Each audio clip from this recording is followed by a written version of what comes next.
It seems All like right, let's every take a town look. in the Northland has its own unique history, and Ashland is no different. Underneath the streets of Ashland used to be an entire city, but due to a tragic accident and years of deterioration, the underground streets were filled in. Fox 21's Julia Russell shows us how history can still be seen today.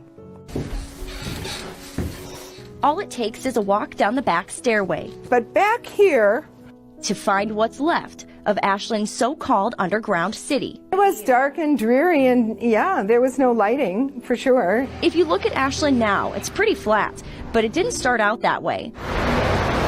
In the 1800s, the town was uneven and fairly swampy. Ashland was built on ravines. When building the city, early settlers created structures that matched the natural landscape, so some businesses ended up being in the bottom of a ravine. Instead of having this deep ravine for people to walk through or to drive through or get back and forth with their horses and buggies, they started to put boardwalks in. The boardwalks were similar to railroad bridges and were built level to the top of Ashland's rolling ravines, so buildings in the valleys were underneath Ashland's main street. And pretty soon, when you got to about 100 years, the bridges that were underneath the road started to collapse. For 100 years, that's simply the way Ashland was. It took some heavy traffic. We had the trolley line, we had a bus line, we had trucks that came down this street, so it was pretty sturdy. It was a tragic accident, triggering the city to eliminate the boardwalk streets. We did have a snowplow go through, and that was when the city